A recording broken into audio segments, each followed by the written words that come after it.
Hello everyone, how are you all? My self Pranshi and welcome back to my YouTube channel. और आज इस video में अपन पढ़ने वाले हैं एक्सेप्शन हैंडलिंग क्या होता है एंड फाइल हैंडलिंग क्या होता है।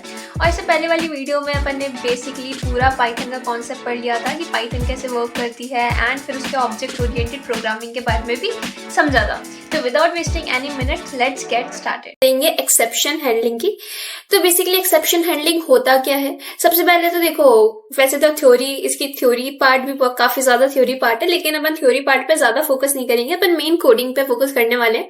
थ्योरी देखो ऐसा होता है कि फॉर एग्जांपल आप कभी कभार एरर देखते हो ना, जैसे 404 लिखा हुआ आ जाता है, ये कुछ अलग अलग टाइप का एरर लिखा हुआ आ जाता है। तो क्या होता है, कभी कभार ऐसा होता है कि आप कुछ ना कुछ तो कोड लिख रहे हो, आपका जो सॉफ्टवेयर है वो कुछ ना कुछ तो काम कर रहा है, बट कभी कभार ऐसे अनएक्सपेक्टेड कुछ एरर आ जाए। फॉर एग्जाम्पल जो आपका कोड फ्लो है उसमें कुछ तरीके का एरर आ जाए, तो आपको उसको भी हैंडल करना आना चाहिए, जिसको अपन बोलते हैं एक्सेप्शन हैंडलिंग। फॉर एग्जाम्पल मैं आपको एक चीज बताती हूँ। फॉर एग्जाम्पल एक और टाइप की एरर होती है syntax error. Syntax error exception error से कैसे डिफरेंट है? फॉर एग्जाम्पल मैंने यहाँ पर बनाया फॉर आई इन रेंज। मैं कुछ भी ऐसे एक प्रोग्राम लिख रही हूँ, ठीक है, मैंने फॉर आई इन रेंज। अगर आपने ये सब आपको पता नहीं है कि फॉर आई इन रेंज कैसे काम कर रहा है, तो आप मेरी इससे पहले वाली वीडियो जरूर जाके देखिए, उसमें मैंने सब कुछ कवर करा हुआ है।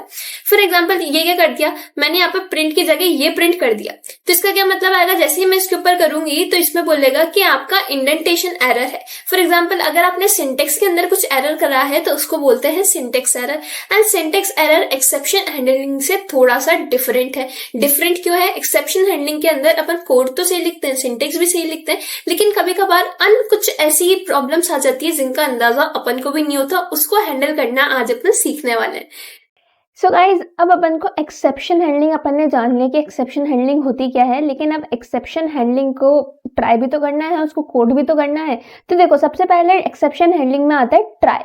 ट्राई कीवर्ड क्या कर रहा है? देखो, ट्राई को लिखते हैं ऐसे। सबसे पहली बात तो ट्राई कीवर्ड क्या कर रहा है? ट्राई कीवर्ड जो भी मैं इस ब्लॉक के अंदर, ट्राई के बाद एक ब्लॉक बनेगा जिसके अंदर मैं कोडिंग लिखने वाली हूँ, मतलब जिसके अंदर मैं इफ एल्स मतलब काफी कुछ प्रोग्रामिंग करने वाली हूँ। तो ये करेगा, जो भी ट्राई ब्लॉक होगा ये कोड को टेस्ट करेगा। कैसे टेस्ट करेगा? कि उसके अंदर कुछ एरर है या नहीं है। फॉर एग्जाम्पल इधर मैं लिखती हूँ प्रिंट।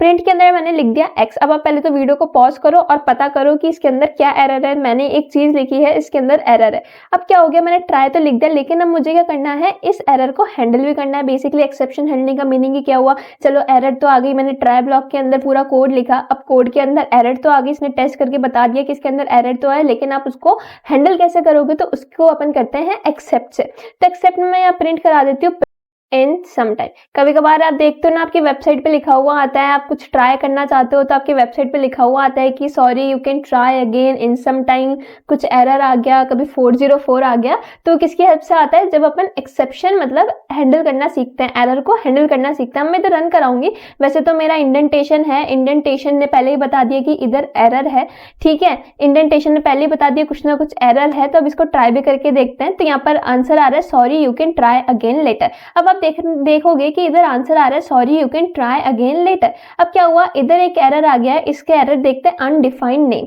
हमेशा मैंने आपको एक और बार से पहली वाली वीडियो थी उसके अंदर बताया था कि जब भी आप वेरिएबल बनाते हो तो उस वेरिएबल को आपको कुछ ना कुछ वैल्यू असाइन करनी पड़ती है। अगर आप असाइन नहीं करोगे तो पाइथन को बुरा लग जाएगा। पाइथन को वैसे भी, अगर आपने पाइथन को सही पोजीशन पे नहीं लिखा, या तो प्रिंट को अगर मैंने इधर भी लिख दिया तो भी पाइथन को बुरा लग जाएगा। वो बोलेगा वो ऐसा नहीं चलता है, आप बिल्कुल इंडेंटेशन से लिखो, बिल्कुल जहाँ पर जिसकी स्पेसिफिक जगह है आप उसको वहीं रखो। तो क्या हुआ, ये जो मैंने लिखा, मैंने प्रिंट एक्स तो करा दिया, लेकिन मैंने एक्स की वैल्यू को दिया ही नहीं। तो ये क्या हुआ, मेरे ट्राई ब्लॉक ने सबसे पहले चेक करा इस ब्लॉक को, तो इस ब्लॉक में उसको मिला कि हाँ ये तो एरर है। फिर मैंने इसको हैंडल करने के लिए, जैसे इधर इशू नहीं आए, जैसे मेरे कस्टमर को ऐसा मतलब गंदा सा उसको इंप्रेशन नहीं पड़े मेरे सॉफ्टवेयर पे या मेरे एप्लीकेशन पे, तो मैंने इसको हैंडल भी कर दिया। मैंने मेरे कस्टमर को बोल दिया, ये जो भी मेरा एप्लीकेशन यूज कर रहा है उसको बोल दिया कि sorry you can try again in some time. अब देखो, ट्राई एक्सेप्ट पढ़ लिया, अब एक काम करते हैं, इस एरर को सॉल्व करते हैं। फॉर एग्जांपल मैंने इस एरर को सॉल्व करा, इधर मैंने दे दी x की वैल्यू 10। अपन अपनी x की वैल्यू 10 दे देते हैं। फॉर एग्जांपल अब इस कोड में कोई एरर नहीं है, अब इजीली प्रिंट हो जाएगा। जब ऐसी कंडीशन आए जब आपको कोई एरर ही नहीं दिखे आपके ट्राई एक्सेप्ट में या एक्सेप्शन हैंडलिंग में, तो इधर अपन लिखते हैं एल्स। अब एल्स में मैं क्या प्रिंट कराऊंगी? एल्स में मैं प्रिंट कराऊंगी no error found. No error found. अब क्या होता है, अब मैं एक बार रन करती हूँ, इसका आंसर क्या आएगा, इसका आंसर आ जाएगा 10, मतलब मेरा प्रिंट एक्स रन कर जाएगा। एंड इसमें ट्राई एक्सेप्ट में या एक्सेप्शन हैंडलिंग में कोई भी एरर नहीं है, मेरे ट्राई ब्लॉक में कोई भी एरर नहीं है। अगर एरर ही नहीं है तो वो एक्सेप्ट पे तो जाएगा नहीं, क्योंकि एक्सेप्ट क्या होता है, एरर हैंडल। अगर इसके अंदर एरर होती तो मेरा एक्सेप्ट वाली चीज रन करती, एक्सेप्ट वाला प्रिंट रन करता, एक्सेप्ट वाला स्टेटमेंट रन करता। लेकिन एल्स में क्या है, ऊपर भी कोई प्रॉब्लम नहीं हुई, नीचे भी कोई प्रॉब्लम नहीं हुई। तो एल्स किस लिए होता है, जब आपके ट्राई एक्सेप्ट या कभी भी आप एक्सेप्शन हैंडलिंग करते हो, जब आपको एरर नहीं मिलती है तो भी आप एक स्टेटमेंट देते हो। फॉर एग्जांपल आप एक फॉर्म भरवा रही हूं मैं आपसे, ठीक है। अब उस फॉर्म के अंदर एक आ गया कि आपको नेम, आपको सिर्फ अल्फाबेट्स के अंदर ही भरना है, आपको नंबर यूज नहीं करना। तो जैसे ही आपने नंबर्स अगर आपने अल्फाबेट के अंदर लिख दिया तो वो आपको कॉन्ग्रेचुलेशन नहीं बताते, कॉन्ग्रेचुलेशन आप फॉर्म भर चुके हो। तो उस कंडीशन के लिए अपन एल्स को यूज करते हैं। एक्सेप्शन हैंडलिंग में मैंने आपको बोला था कि अपन कितने पिलर्स की बात करने वाले हैं, 4 पिलर्स की बात करने वाले हैं। तो एक और पिलर रिमेनिंग है, वो होता है फाइनली। फाइनली को कुछ फर्क नहीं पड़ता, फाइनली इज यूज्ड, जैसे आपका ट्राई एक्सेप्ट कुछ भी रिटर्न कर रहा हो, अगर आप यहाँ पर लिख देते हो फाइनली, तो इसका मतलब फाइनली मैं लिख दूंगी ओवर ट्राई एक्सेप्ट। तो इसका क्या मतलब है, फाइनली इज यूज्ड कि कुछ भी आपका कंक्लूजन रहा हो ट्राई एक्सेप्ट का, फाइनली का मतलब ये है, मतलब सिमिलरली ये एल्स के जैसे वर्क कर रहा है। एल्स का कर रहा है कि अगर कुछ भी एरर नहीं है तो एल्स रिटर्न कर रहा है, एल्स रन कर रहा है। लेकिन फाइनली में क्या होता है, ट्राई एक्सेप्ट का कुछ भी रिजल्ट हो आपका फाइनली रन करेगा ही करेगा। फॉर एग्जाम्पल इसमें कोई एरर नहीं था तो इधर क्या हुआ, एक्स रन हुआ जो कि जिसकी वैल्यू थी 10, फिर मेरा एल्स रन हुआ कि नो एरर फाउंड, फिर मेरा फाइनली प्रिंट हुआ। फाइनली का मतलब ये होता है कि ट्राई एक्सेप्ट का रिजल्ट कुछ भी हो, जो भी आप फाइनली के स्टेटमेंट में दोगे वो रन करेगा ही करेगा। जैसे मैंने अभी एक एग्जांपल बताया कि एक फॉर्म बना लेते हैं, चलो डेफ नाम का एक कीवर्ड करके एक फॉर्म बना लेते हैं, ठीक है। डेफ कीवर्ड करके एक फॉर्म बनाते हैं जिसमें मैं लिखने वाली हूँ यूजर फॉर्म। यूजर का एक फॉर्म बना रही हूँ मैं, ठीक है। अब यहाँ पर चलो फॉर्म बनाना है और मेरे को ट्राई एक्सेप्ट मतलब इसके अंदर एक्सेप्शन हैंडलिंग भी देनी है, तो मैं क्या करूंगी, इधर मैं लिखती हूँ व्हाइल ट्रू। अब देखो इधर कंफ्यूज होने की कोई जरूरत नहीं है, व्हाइल ट्रू अपन क्यों लिखते हैं। व्हाइल ट्रू का मीनिंग ये होता है, देखो अगर जैसे फॉर्म मेरे को पता नहीं कितनी बार जरूरत पड़े, एक फॉर एग्जाम्पल आप एक एप्लीकेशन बना रहे हो, इसको थोड़ा ढंग से समझने की कोशिश करना, वरना अभी अगर इशू आ गया तो फिर आपको पूरा कोड समझ में नहीं आएगा। देखो 2 तरीके के इन्फिनाइट लूप होते हैं, इसका मतलब है कि मैंने एक मतलब इन्फिनाइट बार 1 1 1 1 प्रिंट हुआ जा रहा है, आपको इस कंसोल में दिखता जा रहा है। और दूसरा तरीके का इन्फिनाइट चीज ये होती है कि फॉर एग्जांपल मैं इस फंक्शन को इस डेफ यूजर के अंदर मैं जो भी लिखने वाली हूँ उसको मैं कितनी ही बार यूज कर सकती हूँ, उसके अंदर मैंने कोई कंडीशन नहीं दी। फॉर एग्जाम्पल मैंने व्हाइल के अंदर ये लिखा कि ये फॉर्म सिर्फ 4 बार ही चलेगा, ये 5 बार ही चलेगा। तो जब मुझे एक ऐसी कंडीशन लगानी होती है कि कभी भी मेरा यूजर इस फॉर्म को भर सकता है, मुझे नहीं पता ना मेरी एप्लीकेशन में कि डेली कितने यूजर इस फॉर्म को भरेंगे, या एक साल में मेरे को 1 साल के लिए इसको चलाना है या 2 सालों के लिए इसको चलाना है, उसके लिए मुझे क्लैरिटी नहीं है। तो मैं क्या लिखूंगी, इधर व्हाइल ट्रू। ये एक तरीके का इन्फिनाइट लूप हो जाता है, इसका मतलब है कि ये फॉर्म कितनी ही बार यूज आ सकता है। और अगर आपको इस फॉर्म को स्टॉप कराना है तो जब भी अपन लूप को स्टॉप कराते हैं तो तब अपन क्या लगाते हैं, ब्रेक लगाते हैं, उस पर नहीं जाते हैं क्योंकि मुझे ये स्टॉप नहीं करना है। तो मैं लिखती हूँ व्हाइल ट्रू। अब व्हाइल ट्रू के अंदर ट्राई लिख देती हूँ। अब देखना आप, अब आपको अभी तक ऐसा लग रहा होगा यार ट्राई से अभी फॉर्म कैसे बनाएंगे, देखो अभी जस्ट बनाएंगे अपन। मैंने इधर बनाया ट्राई। अब ट्राई के अंदर मैं क्या लिखती हूँ, ट्राई के अंदर फॉर एग्जांपल मुझे यूजर का क्या चाहिए, नेम चाहिए, तो मैं क्या करूंगी, इनपुट फंक्शन यूज करूंगी, इधर मैं लिख दूंगी एंटर योर नेम। फिर क्या चाहिए मुझे फॉर्म के अंदर, फॉर एग्जांपल एज चाहिए, तो एज में क्या लगाऊंगी, इन। अब किसी को पता है ना इनपुट क्यों, इंट क्यों लगाया है इनपुट के आगे, जिसको पता है वो कमेंट सेक्शन में बताया कि हमें पहले इनपुट के आगे इंट क्यों लगा हुआ है, ठीक है। इधर मैं लिखूंगी एंटर योर एज। फिर क्या करें, फिर चलो ईमेल आईडी ले लेते हैं, ईमेल आईडी ले लेते हैं यूजर की, ठीक है। आपके फॉर्म में name age and email ID मैंने ले ली। ईमेल आईडी में मैं भी करती हूँ इनपुट, यहाँ पर मैं करती हूँ एंटर योर ईमेल आईडी। चलो ये तो हो गया कि मैम ये तो बेसिकली आपने यूजर से इनपुट ले लिया। इधर मुझे एक्सेप्शन हैंडलिंग अभी तक समझ नहीं आई, धीरे धीरे आएगी। अभी तक यहाँ तक का आपको प्रॉब्लम समझ में आ गई होगी। अब देखो मैं करूँगी, अब मैं कंडीशन दूंगी if age is less than 0। मुझे बताओ अगर किसी यूजर ने एज डाल दी -1 -2 तो आप क्या करोगे, -1 -2 तो कोई एज नहीं होती, तो इसका क्या मतलब है कि ये क्या है, एरर है। आपको उसको बताना पड़ेगा कि ये यार भाई ये तो एरर है।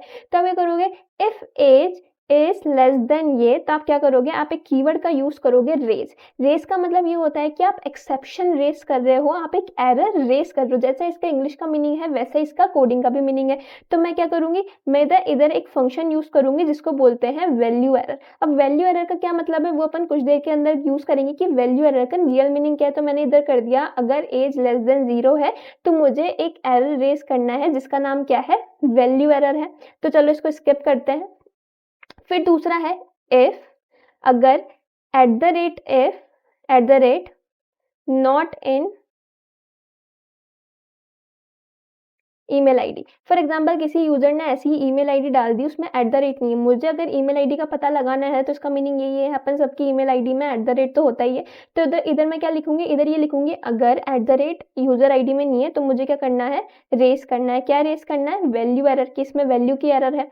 अब इसको चलो अपन ने टेस्ट तो कर लिया वैल्यू एरर, अब इसको टेस्ट तो कर लिया, अगर सारी चीजें सही है तो बेसिकली मुझे रिटर्न क्या करा देना है, name, age and email ID. अगर सारी चीजें सही है तो रिटर्न करा दो, मतलब जो जिसकी वैल्यू है वो दे दो। बट इन सेंस अगर ये चीजें सही नहीं है तो मुझे क्या करना पड़ेगा, ट्राई ब्लॉक तो टेस्ट करता है तो मुझे क्या लगाना पड़ेगा, इधर मुझे इधर लगाना पड़ेगा एक्सेप्ट ब्लॉक। अब ये एक्सेप्ट किस पे काम करेगा, एक्सेप्ट काम करने वाला है मेरी वैल्यू एरर पे, क्योंकि वैल्यू एरर को मैंने रेस करा है, मैंने एक एक्सेप्शन को रेस किया है। अगर ये देखो सिंटेक्स है, सिंटेक्स मैंने आपको कितनी बार बताया है, अगर किसी भी प्रोग्रामिंग में ये क्यों हो रहा है, ये क्यों हो रहा है, इसका मीनिंग कुछ नहीं होता है। जिन्होंने प्रोग्रामिंग बनाई है उन्होंने ऐसी ही चीजें, ऐसे ही अपन को एक रूल बना के दिया है कि मुझे ऐसी ही चीजों को परफॉर्म करना है, ऐसी ही चीजों को यूज करके मुझे मेरा काम निकलवाना है। तो मैं क्या लिखूंगी, इधर मैं लिखूंगी एक्सेप्ट मुझे किस पे काम करना है, अगर कोई एरर आ रहा है तो मुझे वैल्यू एरर पे काम करना है। तो मैं इधर लगा दूंगी 2 बिंदु, अपने फेवरेट है पाइथन के अंदर तो मैं इधर क्या प्रिंट करा दूंगी। अगर फॉर एग्जांपल मेरा सबसे पहला वाला एरर है तो मैं क्या लिखूंगी, age can not be negative, कि एज तो नेगेटिव नहीं हो सकती। अगर मेरा दूसरा एरर है तो मैं यहाँ पर लिखूंगी राइट करेक्ट ईमेल। ठीक है, तो राइट करेक्ट ईमेल में लिखूंगी। चलो मैंने क्या कर लिया, ट्राई में टेस्ट कर लिया, एक्सेप्ट में वैल्यू का एक्सेप्ट मतलब एक्सेप्शन भी हैंडल कर लिया। अब एक चीज रह गई है, अब सबसे मेन चीज रह गई कि मैंने फंक्शन बनाया तो मेरे को क्या करना पड़ेगा, फंक्शन को कॉल करना पड़ेगा। तो मैं इधर यूजर फॉर्म नाम के फंक्शन को कॉल कर दूंगी। चलो अब इसको रन करके देखते हैं, बड़ा मजा आएगा। तो इधर आ गया एंटर योर नेम, तो मैं मेरा नेम डालती हूँ Pranshi. Enter your age, for example मैं मेरी एज डाल देती हूँ -5 ईयर्स ओल्ड। ईमेल आईडी में डाल देती हूँ प्रा। अब देखो आपको इधर लिखेगा, आपको इधर एरर आएगा कि age can not be negative, right correct email address. अब वापस से ये चीज रन हो चुकी है। अब देखो वापस से इसने आ गया एंटर योर नेम, क्योंकि मैं क्या कर रही हूँ, इन्फिनाइट लूप चला रही हूँ। जब तक आप करेक्ट आंसर नहीं डालोगे तब तक ये चीज नहीं रुकने वाली है। फॉर एग्जाम्पल अब मैं डालती हूँ प्रांशी, ठीक है, अब मैं डालती हूँ प्रांशी, ठीक है, एंटर।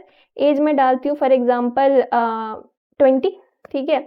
ईमेल एड्रेस में डालती हूँ @ फॉर एग्जाम्पल @ ही तो लाना है, तो अपन को तो पता है अपना कोड है, तो अपन को इसकी लूप होल भी पता है, लेकिन यूजर को नहीं पता। तो इधर क्या हो गया, मेरा ये जो फॉर्म है ये अब बंद हो चुका है। तो इसका मतलब है कि मेरा जो फॉर्म है वो मेरे यूजर तक, जो भी मैं एप्लीकेशन भर रही हूँ वहां तक पहुंच गया। जैसे ही मैं यहाँ पर करेक्ट आंसर नहीं डाल रही थी, फॉर एग्जाम्पल एक्सेप्शन हैंडल हो रहा था, तो यही चीज बार बार रिपीट हो रही थी। तो वाइल ट्रू का मीनिंग यही है। आई गेस कि आपको एक्सेप्शन हैंडलिंग पसंद आई होगी, आपको समझ में आई